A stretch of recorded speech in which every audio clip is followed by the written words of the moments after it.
We issued the challenge in August. Bold prediction time. What would you bet your money on for this upcoming season? And I told you all the while, be responsible because we're going to revisit all these. Well, here we go. This one crashed and burned in a very ugly fashion.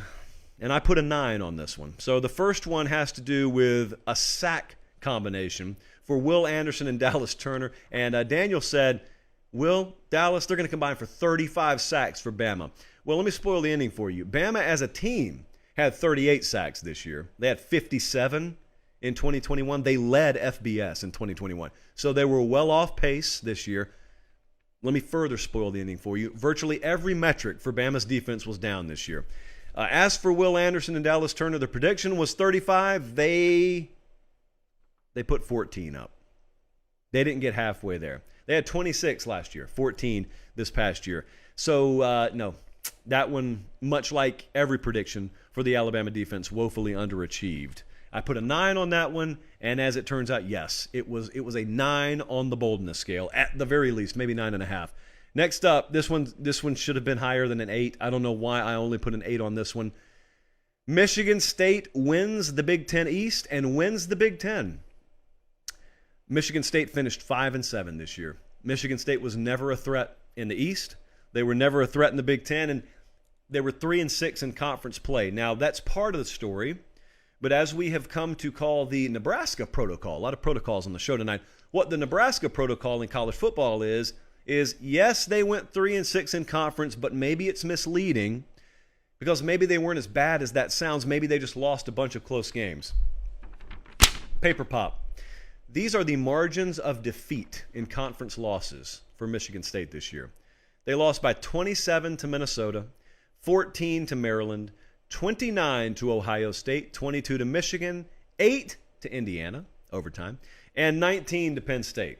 Just not close. Just not a good football team. Couldn't run the ball to save their lives, and no, did not, as it turns out, win the Big Ten there in East Lansing. Nor did this one come anywhere close. This next one went pretty sideways too. I only put a 6. You know, this to me is a failure on my part. This prediction crashed and burned, true enough.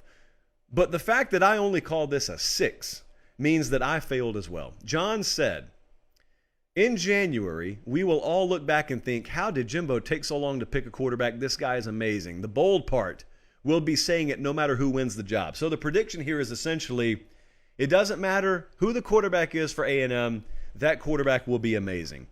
We had Haynes King start at various points this year. We had Max Johnson start. We had Connor Wegman start. 7 games this year. A&M's leading passer was under 200 yards. 8 games, they had less than 2 passing touchdowns.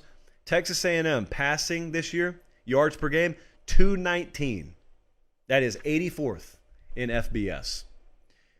There were several adjectives that could be accurately used to describe the A&M passing game this past year.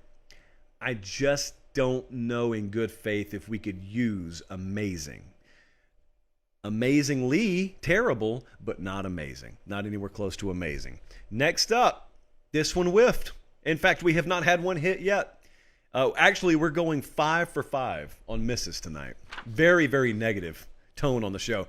The prediction from Buckeye Nation was Ohio State will have the Davey O'Brien Award winner, the Doak Walker Award winner, and the Biletnikoff Award winner. So they're just going to sweep virtually all of the college football offensive awards lists.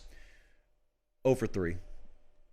They didn't win a single one. Now, I could tell you, if you wanted to argue that Marvin Harrison Jr. Should have gotten the Biletnikoff, I'm okay with that. I think Jalen Hyatt was really good too, so I don't have an issue, but at least Marvin Harrison Jr. was in the conversation for the Biletnikoff. C.J. Stroud got beat out by Caleb Williams for the O'Brien. What else did we have? We had Bijan Walker win the Doak, and that one wasn't really close. We had Brock Bowers win the Mackey. So not a single Ohio State player on that list there. This one whiffed entirely. I put a 9 on it. This was lofty. It was understandably lofty even when the prediction was made. And the last prediction here, just to complete the 0 for 5, Missouri. We had a prediction, very bold one, might I add, that Missouri will win 8 games. Missouri went 6-6. Now, in fairness, we predicted 5-7. So at least that was better. We're talking regular season, of course. They lost the bowl game too, I think, so they went 6-7. But 6-6 was the regular season result. Having said that, unlike Michigan State, I can at least sit here and tell you they almost beat Georgia. They led Georgia by 2 possessions in the fourth quarter. They had one of the grossest, most horrific losses in the history of organized sports in the game at Auburn. You know how rarely we say should have won a game. And maybe I won't say it there, but that's the game. I want to say that's the game where the kid had a game-losing touchback, I think is the way it went, just trying to reach for the end zone. So we had that happen. We had the Georgia, next week, by the way, the Georgia 26-22 loss. They lost by a possession to Florida. Overall, they had 4 SEC losses by 1 possession.